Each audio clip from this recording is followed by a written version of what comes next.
What's going on, guys? Welcome back to the channel. For those of you who don't know, my name is Samson, and in today's video we're going to be working on getting my 4.1 liter STROKER Maxima manual transmission swap parts a little bit more further installed. For those of you who don't know, this car is my project car. I do have my 1000cc and I also have my Camaro, but out of all those, this car probably brings me the most joy. Absolutely love modding it. Recently did the STROKER kit, did the dyno. It made some really good power, but the trans, which we already knew was going to be a limiting factor, did decide to go out. The car runs fine, engine will rev up fine. Right now I am still doing the custom exhaust on it. So I did get my pipes. They're going to come out of the bumper. I did get those welded up. Now I've been working with the guys at Niz Formats. We are planning to do the manual swap. I have just about all the parts that I need. I do have the transmission. We do have the shifter cables right there. We also have the manual shifter, the gear shift lever right here, as well as some other small parts. You guys can see the clutch right there, pressure plate. The only thing that I don't have at the moment is the flywheel, the axles, and axle bearing, which the axle actually rides in for the passenger side axle. Don't have those things, but I do have all of them sourced. I just have to get them. Now, although this transmission did go out, it is under warranty. So I am getting a brand new transmission sent out for this car. It's not supposed to be here until April. I can at least go ahead, put the manual transmission in, and just leave the automatic on the shelf for a rainy day. My Camaro is also a manual. I don't know if you guys have ever been in this car, but sure enough, we do have the SS, so you know we got the V8 in there, and it is a manual. My dad's Corvette is also a manual, so we might as well add another one to the family. Not sure how difficult it's gonna be, but I'm gonna bring you guys along for the journey. Who knows, one of y'all might want to do a swap like this yourself.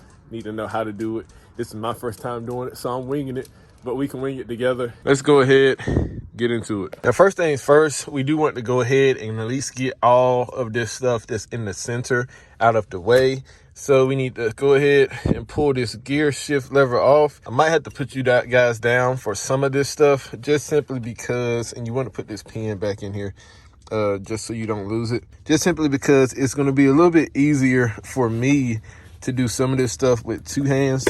It's going to be a little bit easier for me to do some of this stuff with two hands. Damn. It's going to be a little bit easier for me to do some of this stuff with two hands rather than one. So I may have to put you guys aside for some of this stuff. We do want to at least get this off. Mine is already cracked. When I was trying to get this piece off, I cracked it, but it's fine. You can buy one of those easy at the junkyard. We do have a few tabs here.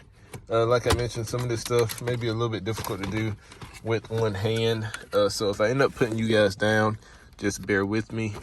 And so we'll just go ahead, sit this to the side. These two bolts right here, then this whole thing should pop out. We got those two bolts removed. Now this right here should be held in by a few different clips. Should just be able to pull it out. Now I've done this quite a few times, so I kind of know where everything is. You do have this little tab right here for your AC. Once you pull that out, I usually like to try to at least close this part. Sit that back there in the back. You guys can see that one shifter cable is going all the way up here. There's going to be a few bolts. You got one right here. You got another one right here. And then you have a third one right here. In order to really get this piece off, I believe you also have to remove your glove box. So you got a few bolts. You see I've already removed a few. You got one right there. You got two right here that we'll get to in a second. You got one right here. And then on the bottom, you'll have one, you'll have two, and then you'll have three.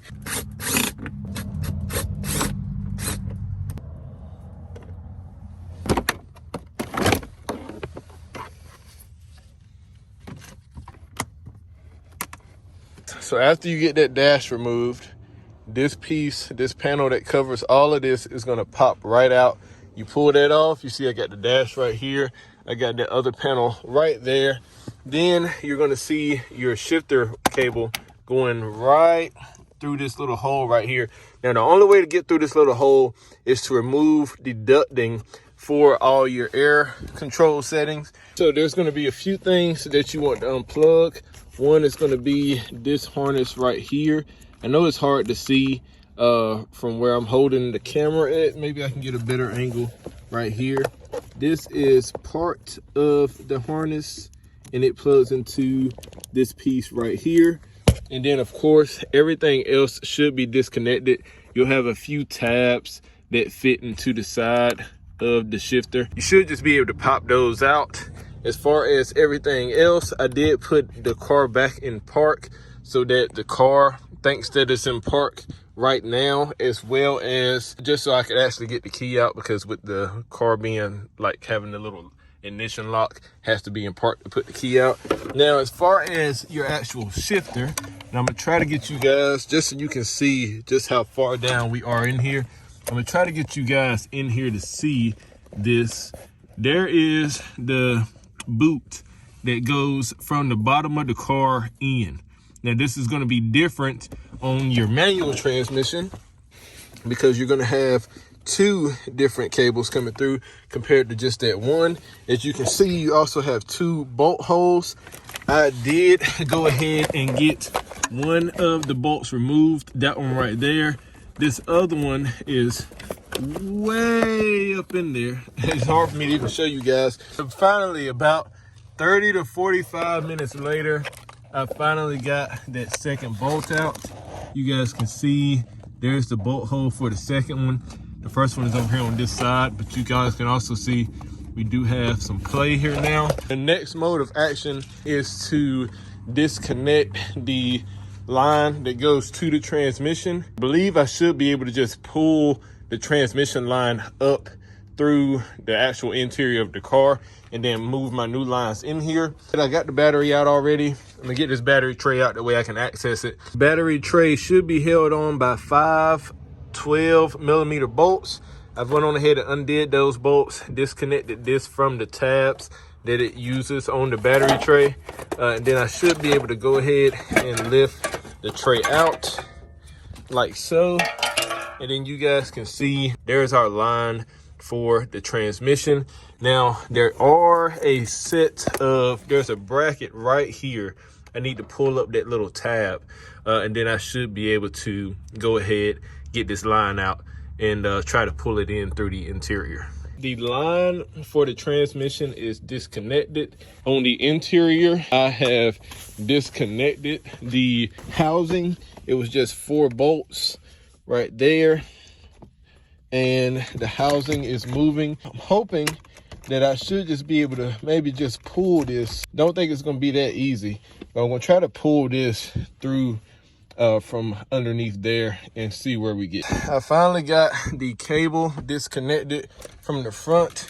So this should theoretically just pull in. We already know it's not gonna be that easy. Of course, there's gonna be some things that get hung up, caught up. However, as you can see, it is coming in.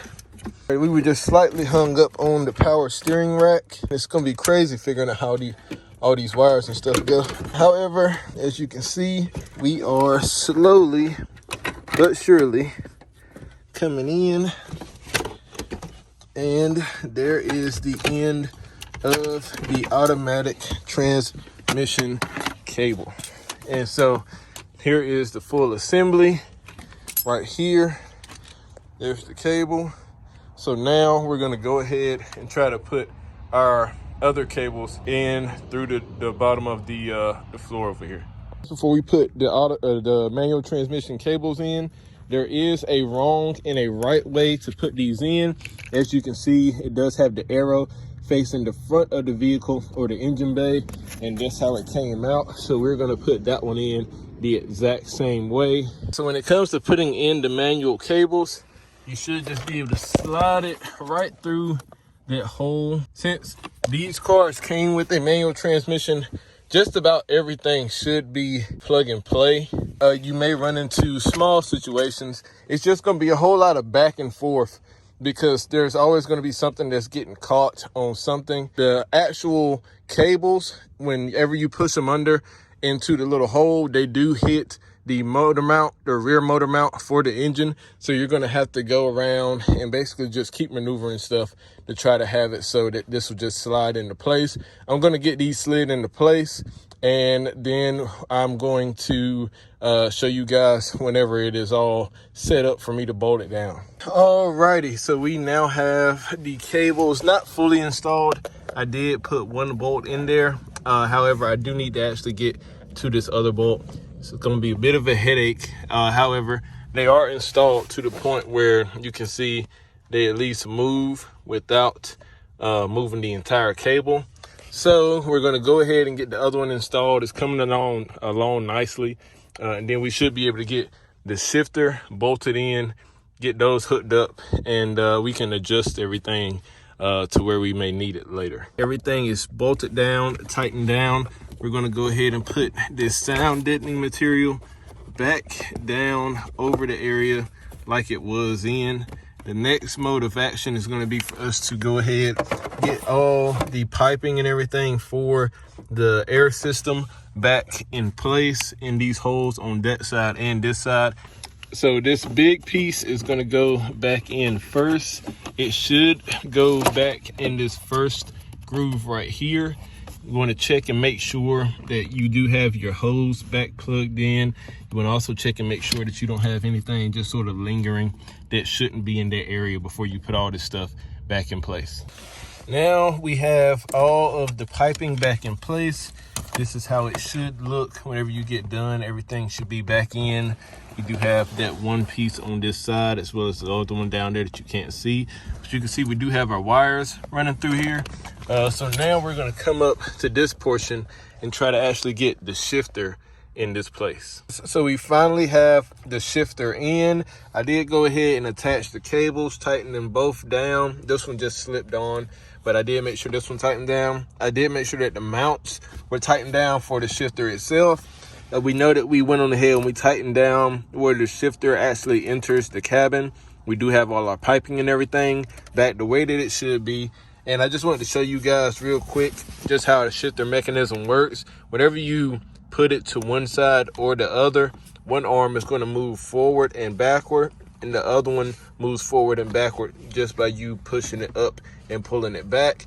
I am going to leave the dash out because when I end up putting the manual transmission in, Darren from Niz Formants, he's going to have to actually do a little bit of wiring on my wiring harness. That way that we can actually make it work with my ECU. So I'm going to end up having to take the wiring harness out and take it down to him. I am going to go ahead and at least get this panel in, of course the radio bezel, and even though that this panel is broke, I will try to at least put that one in as well. It is pretty cool to see the gear shift linkage, and the good thing about this whole process is nothing had to be cut at all. Nothing had to be permanently undone.